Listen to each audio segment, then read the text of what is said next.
गुरु ब्रह्मा गुरु विष्णु गुरुदेवो महेश्वर गुरु साक्षात् परब्रह्म तस्मै श्री गुरुवे नमः। ओम भवताप प्रणाशिन्ने आनंद घनमूर्तये ज्ञान भक्ति प्रदायिने मातस्तुभ्यं नमो नमः। जय मां, जय मां। ओके, आज किसी ने सवाल पूछा है इन हिंदी कि गृहस्थ जीवन में रहते हुए दीक्षा के क्या नियम हैं, कृपया कर आप हमें बताएं। In English it is, what are the rules of diksha being a grihasthi. It's quite simple. The rules are the same for a sadhak, whether you are a grihasti or a non-grihasti. Lots of little things that have to be thought of. Firstly, you have to be dedicated, which I'm always saying. Then you get your diksha, because diksha is like graduation, right? Now, even if you're a grihasti, there are certain things that you have to follow. You have to be very regular in your timings of your sandhya. Discipline has to be there. Morning संध्या, afternoon संध्या, 3 संध्या होती है दिन में, सुबह दोपहर और शाम को। तो वो मैंने पहले भी बताया है कि सुबह जैसे दोपहर को आपको टाइम नहीं मिलता है, 11:15 से 12:15 का टाइम है, संधि टाइम जो होता है, वो अगर आपको टाइम नहीं मिला तो सुबह आप दोनों संध्या कर सकते हैं, पर वो टाइम एक निश्चित होना चाहिए, फिक्स टाइम।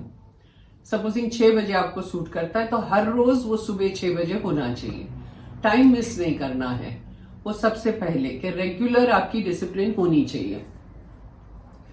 उसके बाद संध्या जब आप करते हैं तो शुरू में इतना ज्यादा आपसे जप या ये सब होगा नहीं, कोई बात नहीं, धीरे धीरे वो बढ़ता जाएगा। उसके बाद आप जैसे हस्बैंड वाइफ हैं तो वो थोड़ा आपको फिजिकल कांटेक्ट थोड़ा रिस्ट्रिक्ट करना पड़ेगा। शुरू में अगर नहीं होता है तो धीरे धीरे हो जाता है। संध्या करते करते, जप करते करते, भगवान का नाम है, इतनी शक्ति है उसमें कि जो भी होना है वो अपने आप होता रहता है, जो छूटना है वो छूट जाता है। जैसे नॉन वेजिटेरियन अगर आप खा रहे हैं, उसको बंद करना है। आप अल्कोहल पी रहे हैं, उसको बंद करना है, पर समझो शुरू में नहीं हो रहा है आपसे, तो कोई बात नहीं, जैसे जैसे आप बढ़ते जाएंगे वो सब छूटता जाएगा अपने आप। आपकी जो सिंसियरिटी होगी, जो लगन होगी ना, उससे सब कुछ हो जाता है, सब कुछ छूट जाता है। कांदा लहसुन भी छूट जाता है, प्याज लहसुन सब छूट जाता है, पर वो लगन होनी चाहिए। तो धीरे धीरे आपको लगेगा कि ये सब मुझे नहीं करना है, मुझे नहीं करना, अंदर से ही होगा। जबरदस्ती कुछ करने जाएंगे तो नहीं होगा। तो ऐसा नहीं है कि जो गृहस्थी लोग हैं उनको दीक्षा नहीं मिलती है, बहुत सारे हैं, ज्यादा गृहस्थी हैं जिनको दीक्षा मिली है, माँ के आश्रम में तो है ही, बहुत सारे हैं। तो इन चीजों से आपको दूर रहना है। अगर नहीं होता है शुरू में तो कोई बात नहीं, आप अपनी पूजा करते रहो। एक दिन जरूर आएगा जबकि ये धीरे धीरे सब छट जाएगा, तो वही आपको फॉलो करना है। जैसे दीक्षा बहुत बड़ी चीज है, जो आप जानती हैं, बहुत बड़ी चीज है। आपका दूसरा नया जन्म है, तो उसमें थोड़ी सावधानी तो बरतनी पड़ती है कि चलो मुझे ये नहीं करना, वो नहीं करना, या मैं रेगुलरली अपनी संध्या करूंगी, आज किया कल छुट्टी ले लूंगी, परसों करूंगी, वैसा नहीं चलता है। वो पूरी लगन के साथ आपको जुट जाना है, यही बात है दीक्षा में। और बाकी जितने भी रूल्स है इतने कोई कड़क नहीं है, धीरे धीरे हो जाता है सब कुछ। सात्विक फूड भी आ जाता है सात्विक खाना वो भी आ जाता है, पर उसको समय लगता है। जैसे शुरू में अगर आपको प्याज खाने का शौक है, लहसुन खाने का शौक है, ठीक है, धीरे धीरे छूट जाएगा। तब आपको मानना पड़ेगा कि आप सच्चे साधक हैं, ये सब छूट गया। तो वो थोड़ा सोच के चलना है कि ये मैं कर रही हूं, पर धीरे धीरे छूट जाएगा। भगवान के नाम से सब कुछ हो जाता है, तो उसकी चिंता नहीं करनी है। आपको साधना में लग जाना है, जब ध्यान करना है, गृहस्थी है तब भी, समझे। अलग अलग बिस्तर रखिए। अगर आपके हस्बैंड वाइफ हैं तो साथ में सोने की जरूरत नहीं है, अलग अलग सोइए, भले उसी कमरे में हो। और अगर आपके पति हैं तो वो भी अगर दीक्षा ले ले तो सबसे अच्छी बात है, क्योंकि जब एक आदमी दीक्षित होता है ना परिवार में तो सभी हो जाते हैं धीरे धीरे करके, तो वो बहुत अच्छा हो जाता है फिर, क्योंकि सभी वही उसी में है, वही चीज कर रहे हैं, इसलिए समझते हैं कि क्या हो रहा है घर में। सो गृहस्थी होने के नाते ऐसा नहीं है कि आप दीक्षित नहीं हो सकते, और दीक्षा गृहस्थी होके मैं दीक्षा कैसे लूं, सभी लेते हैं, ये अपनी जर्नी है ना, तो करना है तो करना है ऐसा।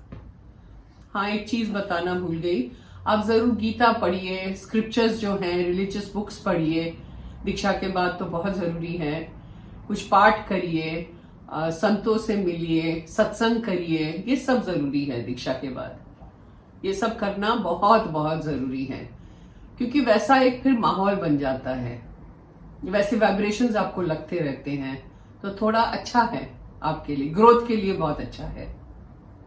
और दूसरी बात, हमेशा याद रखिए कि शुद्धि होनी चाहिए सब चीज में।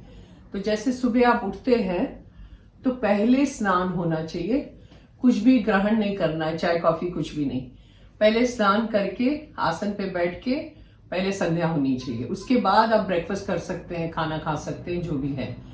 तो स्नान और सबसे पहले संध्या, उसके बाद शाम को भी जब आप संध्या करने बैठो तो पहले स्नान करना है, वस्त्र बदलने हैं, क्योंकि आप गृहस्थी हैं इसलिए बहुत जरूरी है ये सब चीजें याद रखनी है कि स्नान किए बिना संध्या में नहीं बैठ सकते, आसन पे नहीं बैठ सकते। एक आसन होना चाहिए, आपकी जप की माला है, और वो तो सब दीक्षा होती है तो सब आपको समझाया जाता है कि क्या क्या करना है।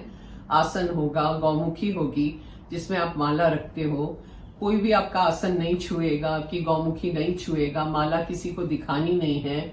जब आप जप करते हो तो मनोमन में होना चाहिए, आपकी जबान भी हिलनी नहीं चाहिए।